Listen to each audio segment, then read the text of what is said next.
इब्रानियों के नाम पत्री पहला अध्याय।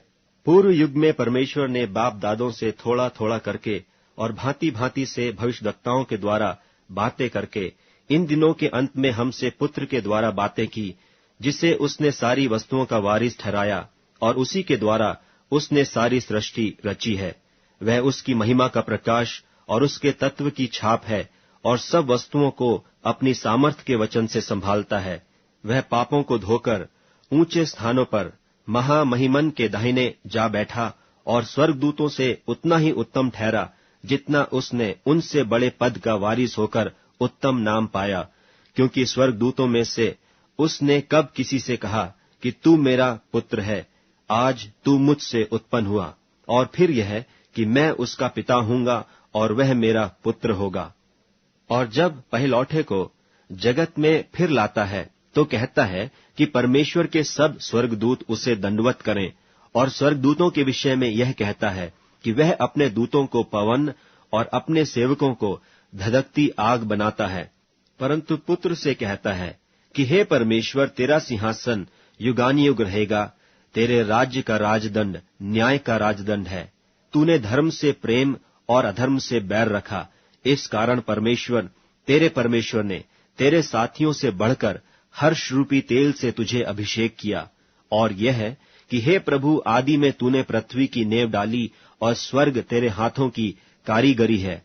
वे तो नाश हो जाएंगे, परंतु तू बना रहेगा, और वे सब वस्त्र की नाई पुराने हो जाएंगे, और तू उन्हें चादर की नाई लपेटेगा, और वे वस्त्र की नाई बदल जाएंगे।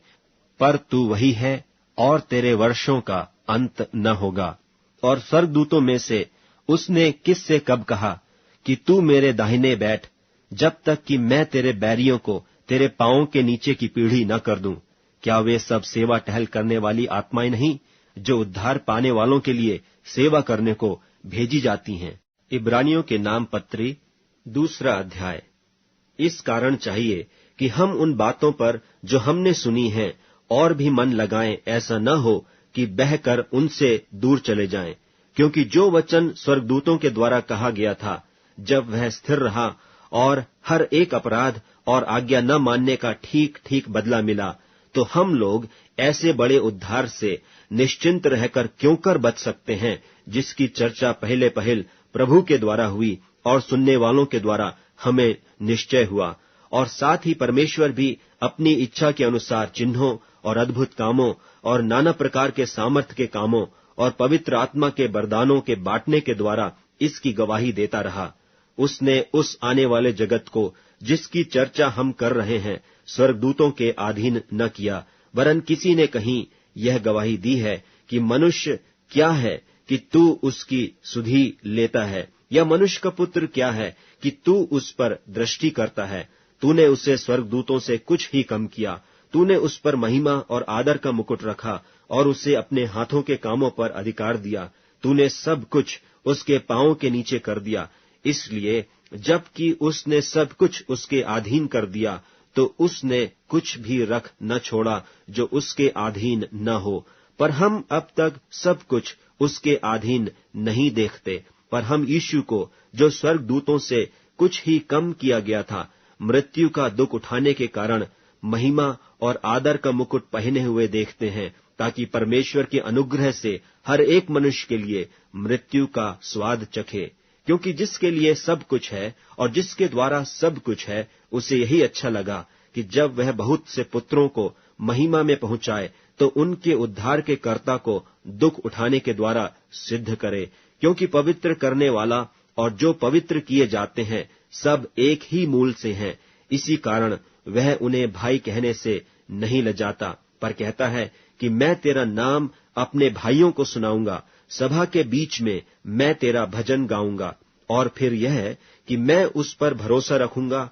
और फिर यह है कि देख, मैं उन लड़कों सहित जिससे परमेश्वर ने मुझे दिए, इसलिए जबकि लड़के मांस और लहू के भागी हैं, तो वह आप भी उनके समान उनका सहभागी हो गया, ताकि मृत्यु के द्वारा उसे, जिसे मृत्यु पर शक्ति मिली थी, अर्थात शैतान को निकम्मा कर दे, और जितने मृत्यु के भय के मारे जीवन भर दासत्व में फंसे थे, उन्हें छुड़ा ले।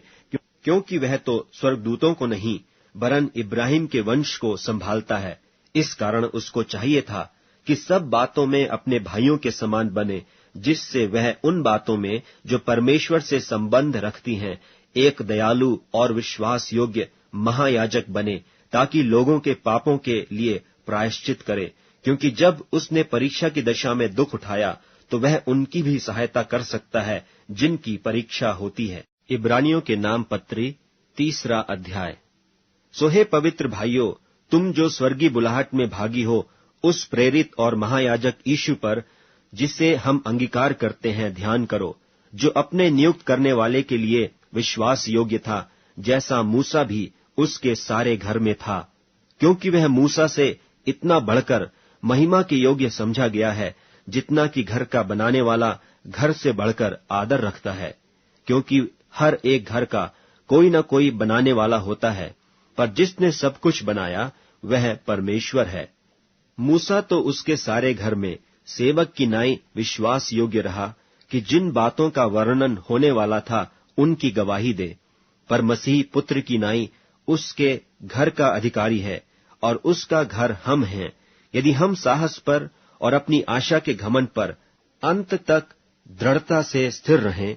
सो जैसा पवित्र आत्मा कहता है कि यदि आज तुम उसका शब्द सुनो तो अपने मन को कठोर न करो, जैसा कि क्रोध दिलाने के समय और परीक्षा के दिन जंगल में किया था, जहां तुम्हारे बाप दादों ने मुझे जांच कर परखा और 40 वर्ष तक मेरे काम देखे। इस कारण मैं उस समय के लोगों से रूठा रहा और कहा कि इनके मन सदा भटकते रहते हैं और इन्होंने मेरे मार्गों को नहीं पहचाना। तब मैंने क्रोध में आकर शपथ खाई कि वे मेरे विश्राम में प्रवेश करने न पाएंगे। हे भाइयों, चौकस रहो कि तुम में ऐसा बुरा और अविश्वासी न मन हो जो जीवते परमेश्वर से दूर हट जाए। वरन जिस दिन तक आज का दिन कहा जाता है, हर दिन एक दूसरे को समझाते रहो, ऐसा न हो कि तुम में से कोई जन पाप के छल में आकर कठोर हो जाए। क्योंकि हम मसीह के भागी हुए हैं, यदि हम अपने प्रथम भरोसे पर अंत तक दृढ़ता से स्थिर रहें, जैसा कहा जाता है कि यदि आज तुम उसका शब्द सुनो तो अपने मनों को कठोर न करो, जैसा कि क्रोध दिलाने के समय किया था। भला किन लोगों ने सुनकर क्रोध दिलाया? क्या उन सब ने नहीं जो मूसा के द्वारा मिस्र से निकले थे? और वह 40 वर्ष तक किन लोगों से रूठा रहा? क्या उन्हीं से नहीं जिन्होंने पाप किया और उनकी लोथें जंगल में पड़ी रहीं? और उसने किन से शपथ खाई कि तुम मेरे विश्राम में प्रवेश करने न पाओगे? केवल उनसे जिन्होंने आज्ञा न मानी। सो हम देखते हैं कि वे अविश्वास के कारण प्रवेश न कर सके। इब्रानियों के नाम पत्री 4 अध्याय। इसलिए जबकि उसके विश्राम में प्रवेश करने की प्रतिज्ञा अब तक है, तो हमें डरना चाहिए, ऐसा न हो कि तुम में से कोई जन उससे रहित जान पड़े। क्योंकि हमें उन्हीं की नाई सुसमाचार सुनाया गया है, पर सुने हुए वचन से उन्हें कुछ लाभ न हुआ, क्योंकि सुनने वालों के मन में विश्वास के साथ नहीं बैठा। और हम जिन्होंने विश्वास किया है उस विश्राम में प्रवेश करते हैं, जैसा उसने कहा कि मैंने अपने क्रोध में शपथ खाई कि वे मेरे विश्राम में प्रवेश करने न पाएंगे, यद्यपि जगत की उत्पत्ति के समय से उसके काम हो चुके थे। क्योंकि 7वें दिन के विषय में उसने कहीं यूं कहा है कि परमेश्वर ने 7वें दिन अपने सब कामों को निपटा करके विश्राम किया, और इस जगह फिर कहता है कि वे मेरे विश्राम में प्रवेश न करने पाएंगे। तो जब यह बात बाकी है कि कितने और हैं जो उस विश्राम में प्रवेश करें, और जिन्हें उसका सुसमाचार पहले सुनाया गया उन्होंने आज्ञा न मानने के कारण उसमें प्रवेश न किया, तो फिर वह किसी विशेष दिन को ठहराकर इतने दिन के बाद दाऊद की पुस्तक में उसे आज का दिन कहता है। जैसे पहले कहा गया कि यदि आज तुम उसका शब्द सुनो तो अपने मनों को कठोर न करो। और यदि यहोशू उन्हें विश्राम में प्रवेश कर लेता तो उसके बाद दूसरे दिन की चर्चा न होती। तो जान लो कि परमेश्वर के लोगों के लिए शब्द का विश्राम बाकी है, क्योंकि जिसने उसके विश्राम में प्रवेश किया है उसने भी परमेश्वर की नाई अपने कामों को पूरा करके विश्राम किया है। सो हम उस विश्राम में प्रवेश करने का प्रयत्न करें। ऐसा न हो कि कोई जन उनकी नाई आज्ञा न मानकर गिर पड़े, क्योंकि परमेश्वर का वचन जीवित और प्रबल और हर एक दोधारी तलवार से भी बहुत चोखा है, और जीव और आत्मा को और गांठ गांठ और गूदे गूदे को अलग करके वार पार छेदता है, और मन की भावनाओं और विचारों को जांचता है, और सृष्टि की कोई वस्तु उससे छिपी नहीं है, वरन जिससे हमें काम है उसकी आंखों के सामने सब वस्तुएं खुली और बेपरद हैं। सो जब हमारा ऐसा बड़ा महायाजक है जो स्वर्गों से होकर गया है, अर्थात परमेश्वर का पुत्र यीशु, तो आओ हम अपने अंगीकार को दृढ़ता से थामे रहें, क्योंकि हमारा ऐसा महायाजक नहीं जो हमारी निर्बलताओं में हमारे साथ दुखी न हो सके, वरन वह सब बातों में हमारी नाई परखा तो गया, तो भी निष्पाप निकला। इसलिए आओ हम अनुग्रह के सिंहासन के निकट हियाव बांध कर चलें, कि हम पर दया हो और वह अनुग्रह पाएं जो आवश्यकता के समय हमारी सहायता करे। इब्रानियों के नाम पत्री 5वां अध्याय। क्योंकि हर एक महायाजक मनुष्यों में से लिया जाता है, और मनुष्यों ही के लिए उन बातों के विषय में जो परमेश्वर से संबंध रखती हैं ठहराया जाता है, कि भेंट और पाप बलि चढ़ाया करें, और वह अज्ञानों और भूले भटकों के साथ नरमी से व्यवहार कर सकता है, इसलिए कि वह आप भी निर्बलता से घिरा है। और इसीलिए उसे चाहिए कि जैसे लोगों के लिए वैसे ही अपने लिए भी पाप बलि चढ़ाया करे। और यह आदर का पद कोई अपने आप से नहीं लेता, जब तक कि हारून की नाई परमेश्वर की ओर से ठहराया न जाए। वैसे ही मसीह ने भी महायाजक बनने की बड़ाई अपने आप से नहीं ली, पर उसको उसी ने दी जिसने उससे कहा था कि तू मेरा पुत्र है, आज मैं ही ने तुझे जन्माया है। वह दूसरी जगह में भी कहता है, तू मलकीसिदक की रीति पर सदा के लिए याजक है। उसने अपनी देह में रहने के दिनों में ऊंचे शब्द से पुकार पुकार कर और आंसू बहा बहा कर उससे जो उसको मृत्यु से बचा सकता था प्रार्थनाएं और विनती की, और भक्ति के कारण उसकी सुनी गई। और पुत्र होने पर भी उसने दुख उठा उठा कर आज्ञा माननी सीखी, और सिद्ध बनकर अपने सब आज्ञा मानने वालों के लिए सदाकाल के उद्धार का कारण हो गया। और उसे परमेश्वर की ओर से मलकीसिदक की रीति पर महायाजक का पद मिला। इसके विषय में हमें बहुत सी बातें कहनी हैं, जिनका समझाना भी कठिन है, इसलिए कि तुम ऊंचा सुनने लगे हो।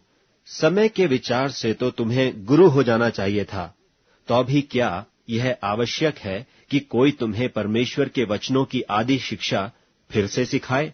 और ऐसे हो गए हो कि तुम्हें अन्न के बदले अब तक दूध ही चाहिए, क्योंकि दूध पीने वाले बच्चे को तो धर्म के वचन की पहचान नहीं होती, क्योंकि वह बालक है। पर अन्न सयानों के लिए है, जिनके ज्ञानेंद्रिय अभ्यास करते करते भले बुरे में भेद करने के लिए पक्के हो गए हैं। इब्रानियों के नाम पत्री 6वां अध्याय।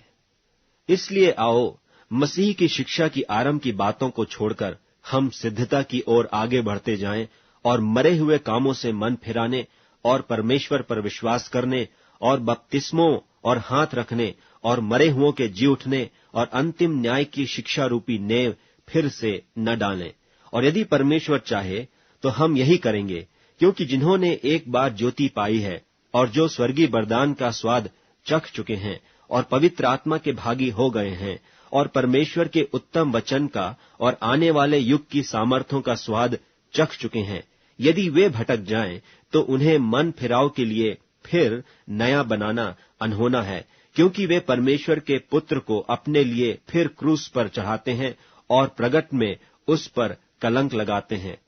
क्योंकि जो भूमि वर्षा के पानी को जो उस पर बार बार पड़ता है पी पीकर जिन लोगों के लिए वह ज्योति बोई जाती है उनके काम का साग पात उपजाती है, वह परमेश्वर से आशीष पाती है।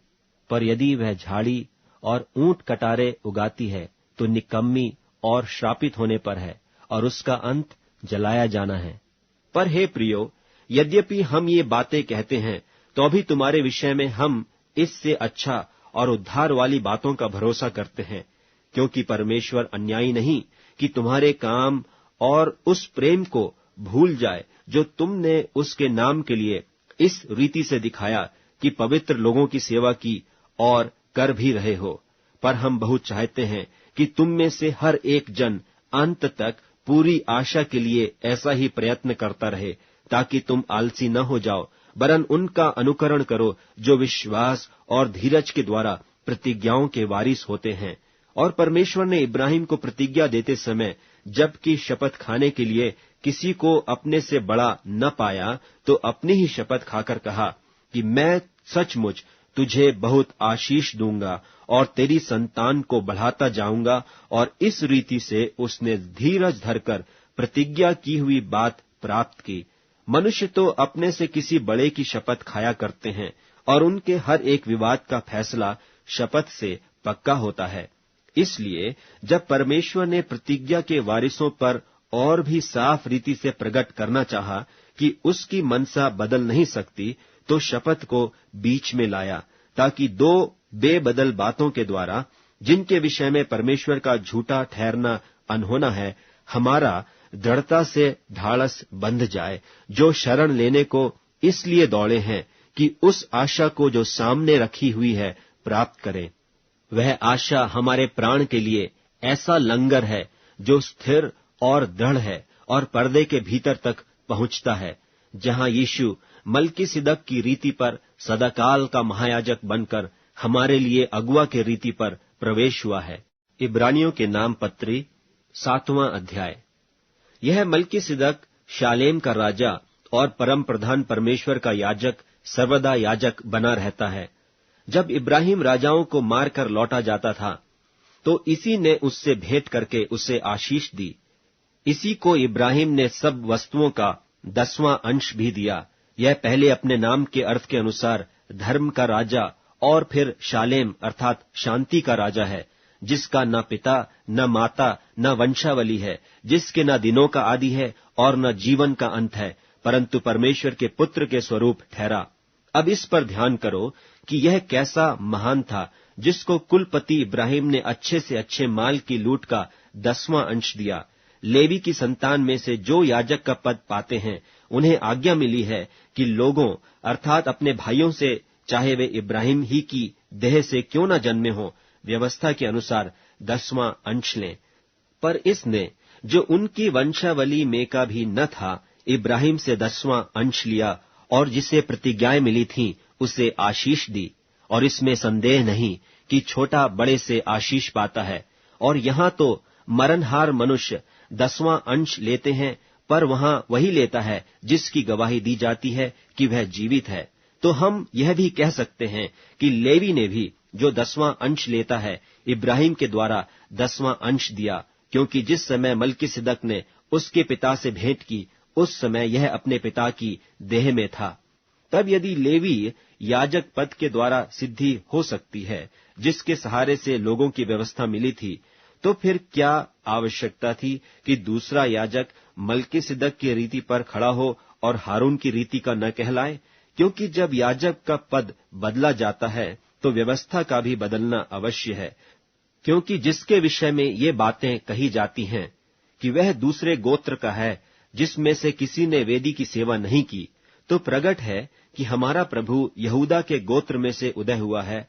और इस गोत्र के विषय में मूसा ने याजक पद की कुछ चर्चा नहीं की। और जब मलकीसिदक के समान एक और ऐसा याजक उत्पन्न होने वाला था, जो शारीरिक आज्ञा की व्यवस्था के अनुसार नहीं, पर अविनाशी जीवन की सामर्थ्य के अनुसार नियुक्त हो, तो हमारा दावा और भी स्पष्टता से प्रकट हो गया। क्योंकि उसके विषय में यह गवाही दी गई है कि तू मलकीसिदक की रीति पर युगानुयुग याजक है। निदान पहली आज्ञा निर्बल और निष्फल होने के कारण लोप हो गई, इसलिए कि व्यवस्था ने किसी बात की सिद्धि नहीं की, और उसके स्थान पर एक ऐसी उत्तम आशा रखी गई है, जिसके द्वारा हम परमेश्वर के समीप जा सकते हैं। और इसलिए कि मसीह की नियुक्ति बिना शपथ नहीं हुई, क्योंकि वे तो बिना शपथ याजक ठहराए गए, पर यह शपथ के साथ उसकी ओर से नियुक्त किया गया, जिसने उसके विषय में कहा कि प्रभु ने शपथ खाई और वह उससे फिर न पछताएगा कि तू युगानुयुग याजक है। सो यीशु एक उत्तम वाचा का जामिन ठहरा। वे तो बहुत से याजक बनते आए। इसका कारण यह था कि मृत्यु उन्हें रहने नहीं देती थी, पर यह युगानुयुग रहता है। इस कारण उसका याजक पद अटल है। इसीलिए जो उसके द्वारा परमेश्वर के पास आते हैं, वह उनका पूरा पूरा उद्धार कर सकता है, क्योंकि वह उनके लिए विनती करने को सर्वदा जीवित है। सो ऐसा ही महायाजक हमारे योग्य था, जो पवित्र और निष्कपट और निर्मल और पापियों से अलग और स्वर्ग से भी ऊंचा किया हुआ हो। और उन महायाजकों की नाई उसे आवश्यक नहीं कि प्रतिदिन पहले अपने पापों और फिर लोगों के पापों के लिए बलिदान चढ़ाए, क्योंकि उसने अपने आप को बलिदान चढ़ाकर उसे एक ही बार निपटा दिया। क्योंकि व्यवस्था तो निर्बल मनुष्यों को महायाजक नियुक्त करती है, परंतु उस शपथ का वचन जो व्यवस्था के बाद खाई गई, उस पुत्र को नियुक्त करता है जो युगानुयुग के लिए सिद्ध किया गया है। इब्रानियों के नाम पत्री 8वां अध्याय। अब जो बातें हम कह रहे हैं, उनमें से सबसे बड़ी बात यह है कि हमारा ऐसा महायाजक है जो स्वर्ग पर महामहिमन के सिंहासन के दाहिने जा बैठा और पवित्र स्थान और उस सच्चे तंबू का सेवक हुआ, जिसे किसी मनुष्य ने नहीं वरन प्रभु ने खड़ा किया था। क्योंकि हर एक महायाजक भेंट और बलिदान चढ़ाने के लिए ठहराया जाता है, इस कारण अवश्य है कि इसके पास भी कुछ चढ़ाने के लिए हो। और यदि वह पृथ्वी पर होता तो कभी याजक न होता, इसलिए कि व्यवस्था के अनुसार भेंट चढ़ाने वाले तो हैं, जो स्वर्ग में की वस्तुओं के प्रतिरूप और प्रतिबिंब की सेवा करते हैं। जैसे जब मूसा तंबू बनाने पर था, तो उसे यह चेतावनी मिली कि देख, जो नमूना तुझे पहाड़ पर दिखाया गया था, उसके अनुसार सब कुछ बनाना। पर उसको उनकी सेवकाई से बढ़कर मिली, क्योंकि वह और भी उत्तम वाचा का मध्यस्थ ठहरा, जो और उत्तम प्रतिज्ञाओं के सहारे बांधी गई है। क्योंकि यदि वह पहली वाचा निर्दोष होती, तो दूसरी के लिए अवसर न ढूंढा जाता। पर वह उन पर दोष लगाकर कहता है कि प्रभु कहता है, देखो, वे दिन आते हैं कि मैं इस्राएल के घराने के साथ और यहूदा के घराने के साथ नई वाचा बांधूंगा। यह उस वाचा के समान न होगी जो मैंने उनके बाप दादों के साथ उस समय बांधी थी, जब मैं उनका हाथ पकड़कर उन्हें मिस्र देश से निकाल लाया, क्योंकि वे मेरी वाचा पर स्थिर न रहे और मैंने उनकी सुधि न ली। प्रभु यही कहता है। फिर प्रभु कहता है कि जो वाचा मैं उन दिनों के बाद इस्राएल के घराने के साथ बांधूंगा, वह यह है कि मैं अपनी व्यवस्था को उनके मनों में डालूंगा और उसे उनके हृदय पर लिखूंगा, और मैं उनका परमेश्वर ठहरूंगा और वे मेरे लोग ठहरेंगे। और हर एक अपने देश वाले को और अपने भाई को यह शिक्षा न देगा कि तू प्रभु को पहचान, क्योंकि छोटे से बड़े तक सब मुझे जान लेंगे, क्योंकि मैं उनके अधर्म के विषय में दयावंत हूंगा और उनके पापों को फिर स्मरण न करूंगा। नई वाचा के स्थापन से उसने प्रथम वाचा को पुरानी ठहराई, और जो वस्तु पुरानी और जीर्ण हो जाती है, उसका मिट जाना अनिवार्य है। इब्रानियों के नाम पत्री 9वां अध्याय।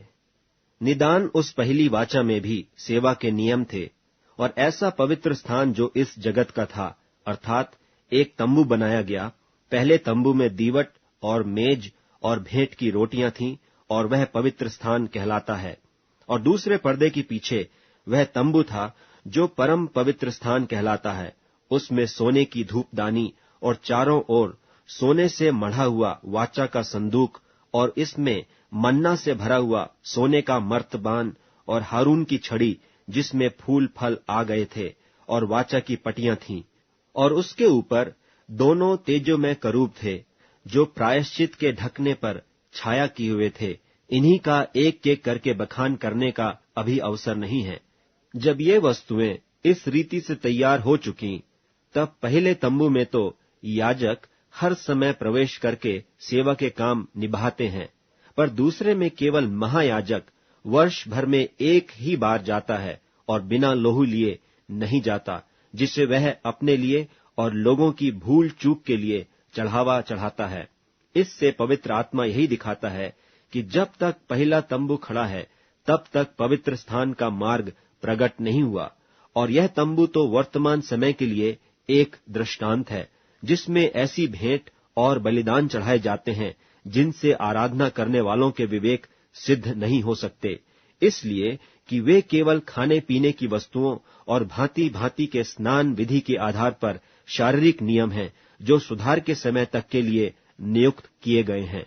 परंतु जब मसीह आने वाली अच्छी अच्छी वस्तुओं का महायाजक होकर आया, तो उसने और भी बड़े और सिद्ध तंबू से होकर, जो हाथ का बनाया हुआ नहीं, अर्थात इस सृष्टि का नहीं, और बकरों और बछड़ों के लोहू के द्वारा नहीं, पर अपने ही लोहू के द्वारा एक ही बार पवित्र स्थान में प्रवेश किया और अनंत छुटकारा प्राप्त किया।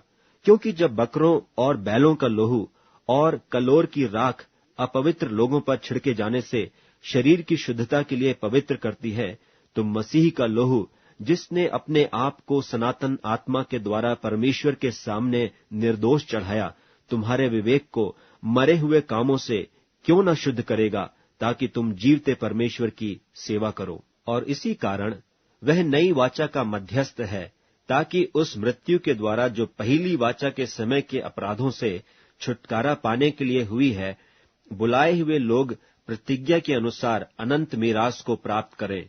क्योंकि जहां वाचा बांधी गई है, वहां वाचा बांधने वाले की मृत्यु का समझ लेना भी अवश्य है, क्योंकि ऐसी वाचा मरने पर पक्की होती है, और जब तक वाचा बांधने वाला जीवित रहता है, तब तक वाचा काम की नहीं होती। इसीलिए पहली वाचा भी बिना लोहू के नहीं बांधी गई, क्योंकि जब मूसा सब लोगों को व्यवस्था की हर एक आज्ञा सुना चुका, तो उसने बछड़ों और बकरों का लोहू लेकर पानी और लाल ऊन और जूफा के साथ उस पुस्तक पर और सब लोगों पर छिड़क दिया, और कहा कि यह उस वाचा का लोहू है जिसकी आज्ञा परमेश्वर ने तुम्हारे लिए दी है। और इसी रीति से उसने तंबू और सेवा के सारे सामान पर लोहू छिड़का। और व्यवस्था के अनुसार प्रायः सब वस्तुएं लोहू के द्वारा शुद्ध की जाती हैं, और बिना लोहू बहाए क्षमा नहीं होती।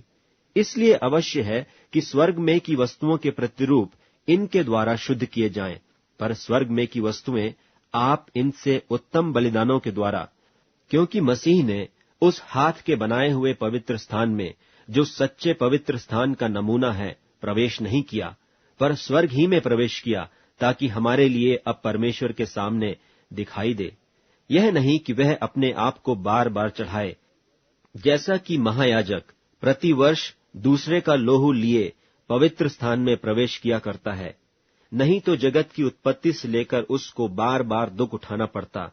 पर अब युग के अंत में वह एक बार प्रकट हुआ है, ताकि अपने ही बलिदान के द्वारा पाप को दूर कर दे। और जैसे मनुष्यों के लिए एक बार मरना और उसके बाद न्याय का होना नियुक्त है, वैसे ही मसीह भी बहुतों के पापों को उठा लेने के लिए एक बार बलिदान हुआ, और जो लोग उसकी बाट जोहते हैं, उनके उद्धार के लिए दूसरी बार बिना पाप के दिखाई देगा।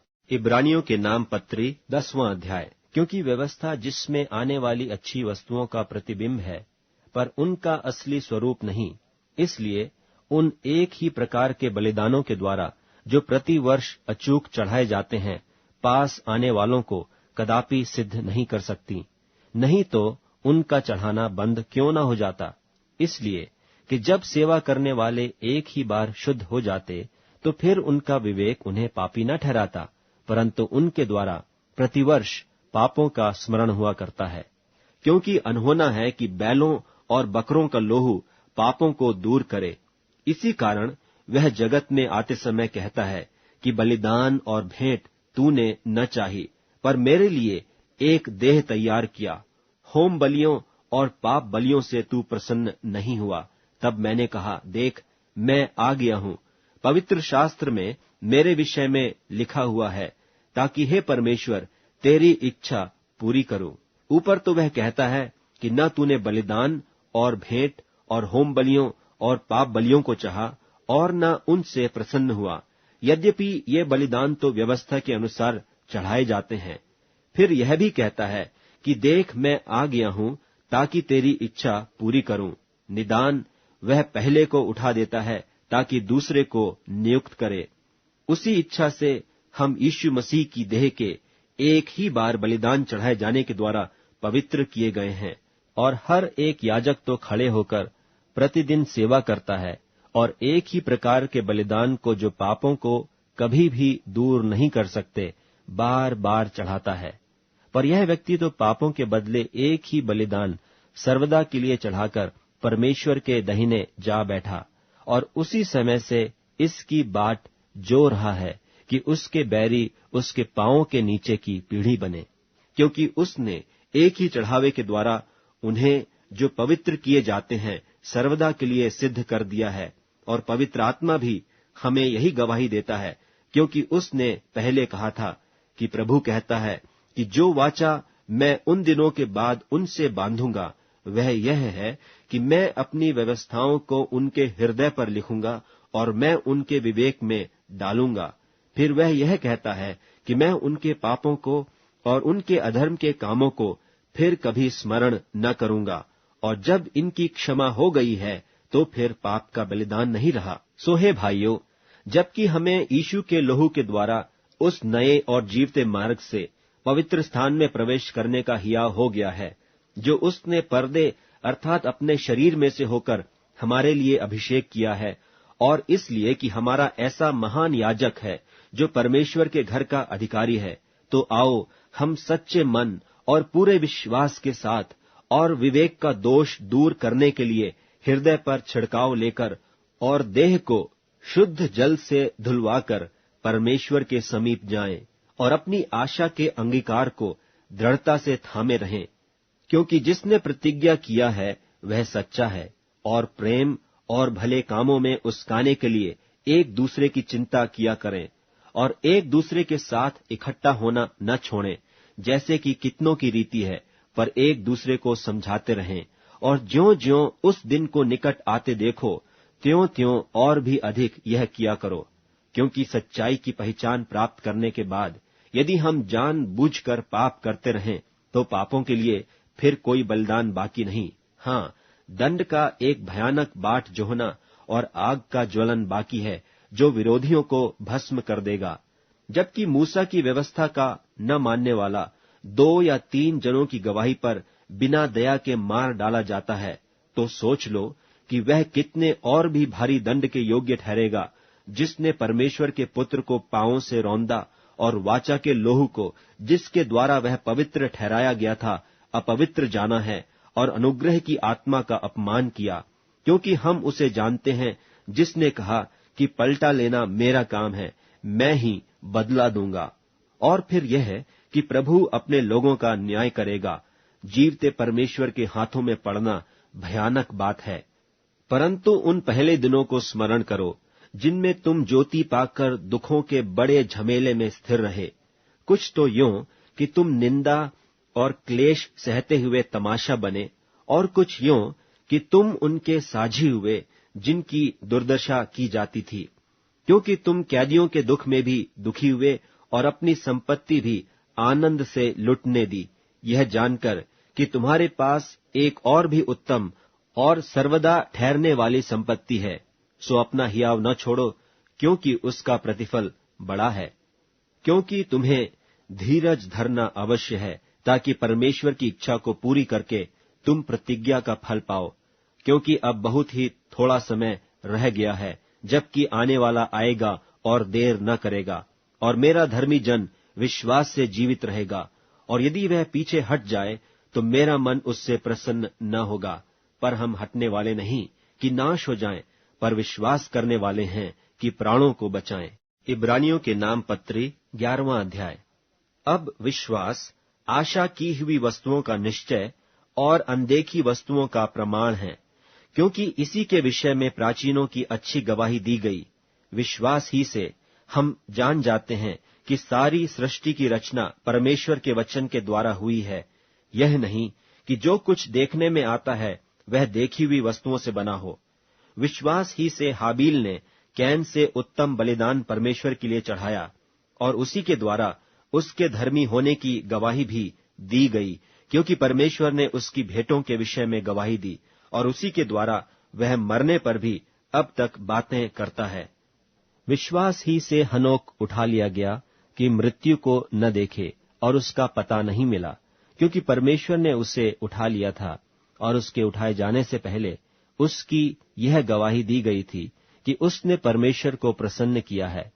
और विश्वास बिना उसे प्रसन्न करना अनहोना है, क्योंकि परमेश्वर के पास आने वाले को विश्वास करना चाहिए कि वह है और अपने खोजने वालों को प्रतिफल देता है। विश्वास ही से नूह ने उन बातों के विषय में जो उस समय दिखाई न पड़ती थीं, चितौनी पाकर भक्ति के साथ अपने घराने के बचाव के लिए जहाज बनाया, और उसके द्वारा उसने संसार को दोषी ठहराया और उस धर्म का वारिस हुआ जो विश्वास से होता है। विश्वास ही से इब्राहिम जब बुलाया गया तो आज्ञा मानकर ऐसी जगह निकल गया जिसे मेरास में लेने वाला था, और यह न जानता था कि मैं किधर जाता हूं, तो भी निकल गया। विश्वास ही से उसने प्रतिज्ञा किए हुए देश में, जैसे पराये देश में परदेशी रहकर, इसहाक और याकूब समेत जो उसके साथ उसी प्रतिज्ञा के वारिस थे, तंबुओं में वास किया, क्योंकि वह उस स्थिर नेव वाले नगर की बाट जोहता था जिसका रचने वाला और बनाने वाला परमेश्वर है। विश्वास से सारा ने आप बूढ़ी होने पर भी गर्भ धारण करने की सामर्थ पाई, क्योंकि उसने प्रतिज्ञा करने वाले को सच्चा जाना था। इस कारण एक ही जन से, जो मरा हुआ सा था, आकाश के तारों और समुद्र के तीर के बालू की नाई अनगिनत वंश उत्पन्न हुआ। ये सब विश्वास ही की दशा में मरे, और उन्होंने प्रतिज्ञा की हुई वस्तुएं नहीं पाईं, पर उन्हें दूर से देखकर आनंदित हुए और मान लिया कि हम पृथ्वी पर परदेशी और बाहरी हैं। जो ऐसी ऐसी बातें कहते हैं, वे प्रकट करते हैं कि स्वदेश की खोज में हैं, और जिस देश से वे निकल आए थे, यदि उसकी सुधि करते तो उन्हें लौट जाने का अवसर था, पर वे एक उत्तम अर्थात स्वर्गीय देश के अभिलाषी हैं। इसीलिए परमेश्वर उनका परमेश्वर कहलाने में उनसे नहीं लजाता, सो उसने उनके लिए एक नगर तैयार किया है। विश्वास ही से इब्राहिम ने परखे जाने के समय में इसहाक को बलिदान चढ़ाया, और जिसने प्रतिज्ञाओं को सच माना था, और जिससे यह कहा गया था कि इसहाक से तेरा वंश कहलाएगा, वह अपने इकलौते को चढ़ाने लगा, क्योंकि उसने विचार किया कि परमेश्वर सामर्थी है कि मरे हुओं में से जिलाए। सो उन्हीं में से दृष्टांत की रीति पर वह उसे फिर मिला। विश्वास ही से इसहाक ने याकूब और एसाव को आने वाली बातों के विषय में आशीष दी। विश्वास ही से याकूब ने मरते समय यूसुफ के दोनों पुत्रों में से एक एक को आशीष दी, और अपनी लाठी के सिरे पर सहारा लेकर दंडवत किया। विश्वास ही से यूसुफ ने, जब वह मरने पर था, तो इस्राएल की संतान के निकल जाने की चर्चा की और अपनी हड्डियों के विषय में आज्ञा दी। विश्वास ही से मूसा के माता पिता ने उसको उत्पन्न होने के बाद 3 महीने तक छिपा रखा, क्योंकि उन्होंने देखा कि बालक सुंदर है, और वे राजा की आज्ञा से न डरे। विश्वास ही से मूसा ने सयाना होकर फिरौन की बेटी का पुत्र कहलाने से इनकार किया, इसलिए कि उसे पाप में थोड़े दिन के सुख भोगने से परमेश्वर के लोगों के साथ दुख भोगना और उत्तम लगा, और मसीह के कारण निंदित होने को मिस्र के भंडार से बड़ा धन समझा, क्योंकि उसकी आंखें फल पाने की ओर लगी थीं। विश्वास ही से राजा के क्रोध से न डरकर उसने मिस्र को छोड़ दिया, क्योंकि वह अनदेखे को मानो देखता हुआ दृढ़ रहा। विश्वास ही से उसने फसह और लोहू छिड़कने की विधि मानी कि पहिलौठों का नाश करने वाला इस्राएलियों पर हाथ न डाले। विश्वास ही से वे लाल समुद्र के पार ऐसे उतर गए जैसे सूखी भूमि पर से, और जब मिस्रियों ने वैसा ही करना चाहा तो सब डूब मरे। विश्वास ही से यरीहो की शहरपनाह जब 7 दिन तक उसका चक्कर लगा चुके तो वह गिर पड़ी। विश्वास ही से राहब वेश्या आज्ञा न मानने वालों के साथ नाश नहीं हुई, इसलिए कि उसने भेदियों को कुशल से रखा था। अब और क्या कहूं, क्योंकि समय नहीं रहा कि गिदोन का और बाराक और समसून का और यिफ्तह का और दाऊद और शामुएल का और भविष्यद्वक्ताओं का वर्णन करूं। इन्होंने विश्वास ही के द्वारा राज्य जीते, धर्म के काम किए, प्रतिज्ञा की हुई वस्तुएं प्राप्त की, सिंहों के मुंह बंद किए, आग की ज्वाला को ठंडा किया, तलवार की धार से बच निकले, निर्बलता में बलवंत हुए, लड़ाई में वीर निकले, विदेशियों की फौजों को मार भगाया, स्त्रियों ने अपने मरे हुओं को फिर जीवते पाया, कितने तो मार खाते खाते मर गए और छुटकारा न चाहा, इसलिए कि उत्तम पुनरुत्थान के भागी हों। कई एक ठट्ठों में उड़ाए जाने और कोड़े खाने, बरन बांधे जाने और कैद में पड़ने के द्वारा परखे गए, पत्थरवाह किए गए, आरे से चीरे गए, उनकी परीक्षा की गई, तलवार से मारे गए। वे कंगाली में और क्लेश में और दुख भोगते हुए भेड़ों और बकरियों की खालें ओढ़े हुए इधर उधर मारे मारे फिरे, और जंगलों और पहाड़ों और गुफाओं में और पृथ्वी की दरारों में भटकते फिरे। संसार उनके योग्य न था, और विश्वास ही के द्वारा इन सब के विषय में अच्छी गवाही दी गई, तो भी उन्हें प्रतिज्ञा की हुई वस्तु न मिली, क्योंकि परमेश्वर ने हमारे लिए पहले से एक उत्तम बात ठहराई कि वे हमारे बिना सिद्धता को न पहुंचें। इब्रानियों के नाम पत्री 12वां अध्याय। इस कारण जबकि गवाहों का ऐसा बड़ा बादल हमको घेरे हुए है, तो आओ हर एक रोकने वाली वस्तु और उलझाने वाले पाप को दूर करके वह दौड़ जिसमें हमें दौड़ना है धीरज से दौड़ें, और विश्वास के कर्ता और सिद्ध करने वाले यीशु की ओर ताकते रहें, जिसने उस आनंद के लिए जो उसके आगे धरा था लज्जा की कुछ चिंता न करके क्रूस का दुख सहा और सिंहासन पर परमेश्वर के दाहिने जा बैठा। इसलिए उस पर ध्यान करो जिसने अपने विरोध में पापियों का इतना वाद विवाद सह लिया कि तुम निराश होकर हियाव न छोड़ दो। तुमने पाप से लड़ते हुए उससे ऐसी मुठभेड़ नहीं की कि तुम्हारा लोहू बहा हो, और तुम उस उपदेश को जो तुमको पुत्रों की नाई दिया जाता है भूल गए हो कि हे मेरे पुत्र, प्रभु की ताड़ना को हल्की बात न जान, और जब वह तुझे घुड़के तो हियाव न छोड़, क्योंकि प्रभु जिससे प्रेम करता है उसकी ताड़ना भी करता है, और जिसे पुत्र बना लेता है उसको कोड़े भी लगाता है। तुम दुख को ताड़ना समझकर सह लो, परमेश्वर तुम्हें पुत्र जानकर तुम्हारे साथ बर्ताव करता है। वह कौन सा पुत्र है जिसकी ताड़ना पिता नहीं करता? यदि वह ताड़ना जिसके भागी सब होते हैं तुम्हारी नहीं हुई, तो तुम पुत्र नहीं पर व्यभिचार की संतान ठहरे। फिर जबकि हमारे शारीरिक पिता भी हमारी ताड़ना किया करते थे, तो क्या आत्माओं के पिता के और भी अधीन न रहें जिससे जीवित रहें? वे तो अपनी अपनी समझ के अनुसार थोड़े दिनों के लिए ताड़ना करते थे, पर यह तो हमारे लाभ के लिए करता है कि हम भी उसकी पवित्रता के भागी हो जाएं। और वर्तमान में हर प्रकार की ताड़ना आनंद की नहीं पर शोक ही की बात दिखाई पड़ती है, तो भी जो उसको सहते सहते पक्के हो गए हैं, पीछे उन्हें चैन के साथ धर्म का प्रतिफल मिलता है। इसलिए ढीले हाथों और निर्बल घुटनों को सीधे करो, और अपने पांवों के लिए सीधे मार्ग बनाओ, कि लंगड़ा भटक न जाए पर भला चंगा हो जाए। सबसे मेल मिलाप रखने और उस पवित्रता के खोजी हो जिसके बिना कोई प्रभु को कदापि न देखेगा, और ध्यान से देखते रहो, ऐसा न हो कि कोई परमेश्वर के अनुग्रह से वंचित रह जाए, या कोई कड़वी जड़ फूट कर कष्ट दे और उसके द्वारा बहुत से लोग अशुद्ध हो जाएं। ऐसा न हो कि कोई जन व्यभिचारी या एसाऊ की नाई अधर्मी हो, जिसने एक बार के भोजन के बदले अपने पहलौठे होने का पद बेच डाला। तुम जानते तो हो कि बात को जब उसने आशीष पानी चाही तो अयोग्य गिना गया, और आंसू बहा बहा कर खोजने पर भी मन फिराव का अवसर उसे न मिला। तुम तो उस पहाड़ के पास जो छुआ जा सकता था और आग से प्रज्वलित था, और काली घटा और अंधेरा और आंधी के पास और तुरही की ध्वनि और बोलने वाले के ऐसे शब्द के पास नहीं आए, जिसके सुनने वालों ने विनती की कि अब हमसे और बातें न की जाएं, क्योंकि वे उस आज्ञा को न सह सके कि यदि कोई पशु भी पहाड़ को छुए तो पत्थरवाह किया जाए। और वह दर्शन ऐसा डरावना था कि मूसा ने कहा, मैं बहुत डरता और कांपता हूं।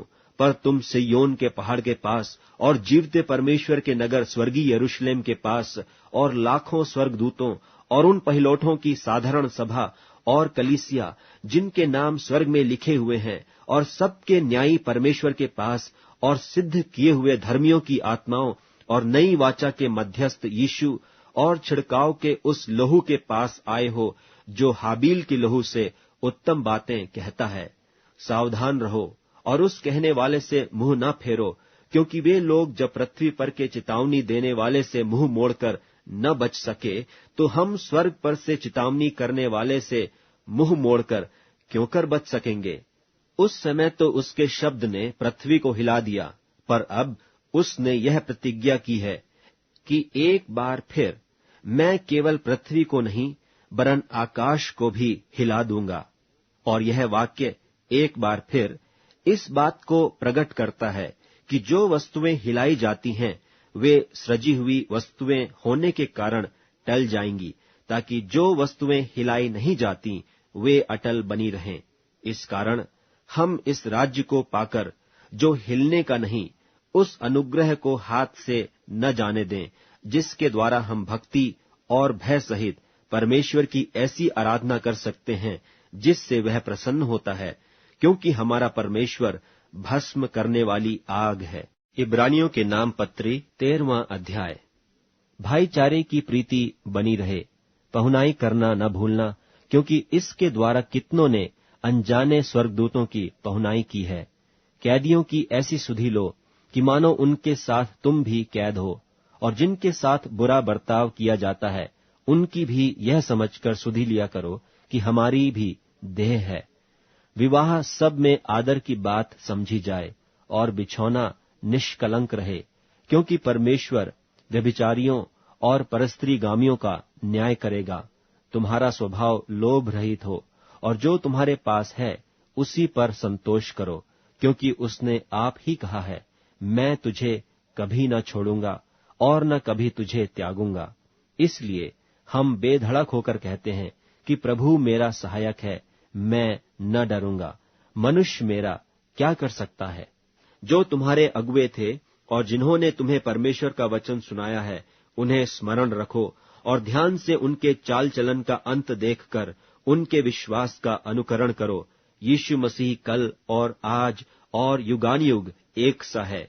नाना प्रकार के और ऊपरी उपदेशों से न भरमाए जाओ, क्योंकि मन का अनुग्रह से दृढ़ रहना भला है, न कि उन खाने की वस्तुओं से जिनसे काम रखने वालों को कुछ लाभ न हुआ।